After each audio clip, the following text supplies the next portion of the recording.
ప్రతిదినం ప్రభు సన్నిధి.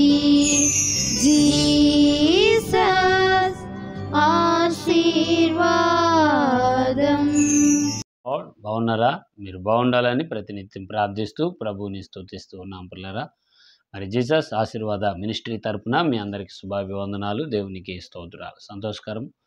ఈ పూట దేవుని వాగ్దాన మాటతో మీ ముందుకు రావడం జరిగిందండి. ఏమిటి దినం దేవుని వాగ్దాన మాట? దేవుని పరిశుద్ధ గ్రంథం మనం చూస్తే చూడండి పిల్లరా, కీర్తనల గ్రంథము 16వ అధ్యాయము 11వ వాక్యం చదువుతున్నాను. అక్కడ ఇలా రాయబడింది పిల్లరా, జీవ మార్గము నీవు నాకు తెలియజేసి ఉన్నావు, నీ సన్నిధిని సంపూర్ణ సంతోషము కలదు, నీ కుడి చేతిలో నిత్యము సుఖములు కలవు అన్నమాట దావీదు గారి ద్వారా దేవుడు రాయించినట్లు మనం చూస్తాం పిల్లరా.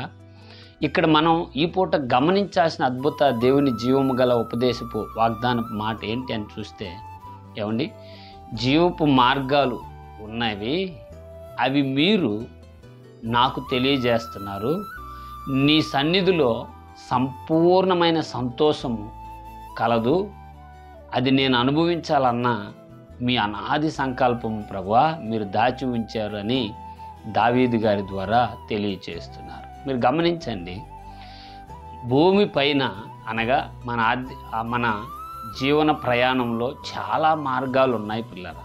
చాలా మార్గాలు అంటే ఏమిటి ఈ మార్గాలు అనగా, నేను ఆ మాట అనగానే మీకు అర్థమైపోయింది. చాలా మార్గాలు అంటే చూడండి, సంపాదన మార్గం ఒకటి ఉంది, బాగా అన్నిటిలో ముందుండాలన్న ఒక మార్గం ఉంది. ఇట్లా బోలెడన్ని మన తలంపులను బట్టి బాగా సంపాదించుకోవాలని, ఏమండి, మంచిగా వ్యవసాయం చేయాలని, ఇంకా మంచిగా బిజినెస్ మ్యాన్గా ఉండాలని, బిల్డింగులు కట్టాలని, ఇట్లా చాలా మార్గాలు, ఇవన్నీ రకరకాల మార్గాలు ఉన్నాయి. అయితే దావీదు గారు అంటారు, నీవు జీవ మార్గాన్ని నాకు చూపించుచున్నావు. చూడ ఎంత బాగా రాశాడు ఆ మాటనని. జీవ మార్గమును నీవు నాకు తెలియజేయుచున్నావు, నీ సన్నిధిని సంపూర్ణమైన సంతోషము కలదు. అంటే చాలా మనిషి తృప్తిపరచబడడానికి ప్రకృతి అందచందాలు కానివ్వండి, మరి అలాగే మనకు కావలసినట్టు మంచి మంచి విశేషమైన ఆలోచనలు కానివ్వండి, చూసే ఆ విధానాలు కానివ్వండి, ఇవన్నీ మనిషిని సంతోషం ఉంచడానికి, ఇంట్లో పెయింటింగ్తో సహా. ఎందుకంటే మనకు మనసుకు నచ్చిన కలర్ వేసుకున్నాం అనుకోండి, మనం చూసినప్పుడల్లా మన మనసు తేలిగ్గా సమాధానంగా ఉంటుంది. ఇట్లా చాలా ఉన్నాయి సంతోషంగా ఉండడానికి. అయితే దేవుని సన్నిధిలోనట, ఏమండి, సంపూర్ణమైన సంతోషం. సంపూర్ణం అంటే పూర్తి చేసిన సంతోషం లేదా పూర్తిగా ఉన్నది అని కదా అర్థం. మరి వాగ్దానం వీక్షిస్తూ దూరాన సమీపాన ఉన్న ప్రియ సహోదరి సహోదరులారా, సంపూర్ణ సంతోషముతో నువ్వు నీ కుటుంబం ఉన్నారా?